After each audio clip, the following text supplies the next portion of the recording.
السلام علیکم ورحمۃ اللہ وبرکاتہ۔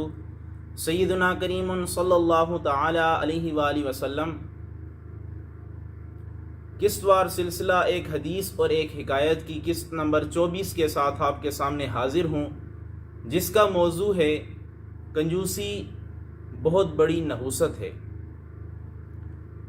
خالد کا تعلق ایک کھاتے پیتے گھرانے سے تھا، لیکن اس کا چچا انتہائی کنجوس شخص تھا۔ تنگی کی زندگی گزارا کرتا تھا، مال و دولت ہونے کے باوجود نہ اپنے اوپر صرف کیا کرتا تھا اور نہ ہی لوگوں میں تقسیم کیا کرتا تھا۔ اب اسی حرکت کی وجہ سے لوگ اسے پسند نہیں کرتے تھے اور نہ ہی اس کی عزت کیا کرتے تھے۔ خالد کے چچا کا معمول تھا، جو بھی چیز اس کے پاس آتی، اس کی عادت یہ بن چکی تھی کہ اس کو اشرفیوں میں تبدیل کرا لیتا اور ان اشرفیوں کو اپنی نگاہوں کے سامنے رکھتا، اور یہ اسے بڑا پسند تھا۔ اب ایک دن یہ ہوا کہ اپنی ساری چیزوں کو اس نے اشرفیوں میں تبدیل کرا لیا، اور سارا مال و دولت جب اشرفیوں میں تبدیل ہو گیا، اس کو اٹھا کر اپنے باغ میں گیا اور زیر زمین اس نے دفن کر دیا۔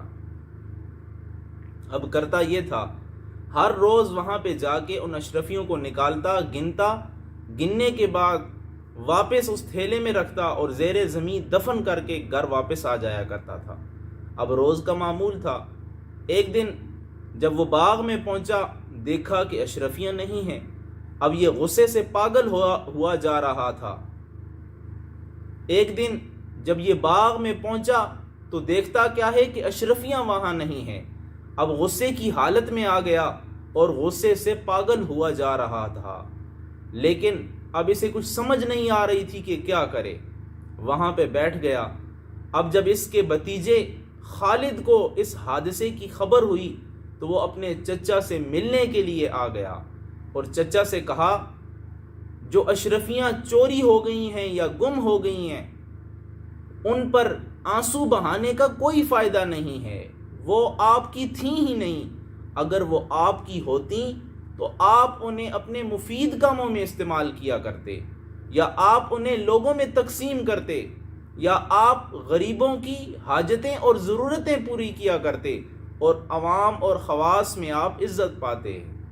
پیارے بچوں، آپ نے دیکھا کہ کنجوسی کتنی بڑی نحوست ہے، اور کیوں نہ ہو کہ ہمارے پیارے نبی کریم رؤوف الرحیم صلی اللہ تعالیٰ علیہ وآلہ وسلم نے بھی نحوست سے اللہ تعالیٰ کی پناہ مانگی ہے۔ پیارے نبی کریم رؤوف الرحیم صلی اللہ تعالیٰ علیہ وآلہ وسلم ارشاد فرماتے ہیں، البخیل بعید من اللہ، کنجوس شخص اللہ تعالیٰ سے دور ہوتا ہے۔ بعید من الجنتی، جنت سے بھی دور ہوتا ہے۔ بعید من الناسی، لوگوں سے بھی دور ہوتا ہے۔ قریب من الناری، اور دوزخ کے قریب ہوتا ہے۔ اے پیارے لوگوں، ہم سب کو چاہیے کہ ہم حضور علیہ الصلوۃ والسلام کے اس فرمان سے عبرت حاصل کریں اور بخل جیسی بیماری سے اللہ تعالیٰ کی ہمیشہ پناہ مانگتے رہیں۔ اللہ سے دعا ہے اللہ تعالیٰ ہمیشہ ہم سب کو بخل سے محفوظ فرمائے۔ آمین برحمتک یا ارحم الراحمین۔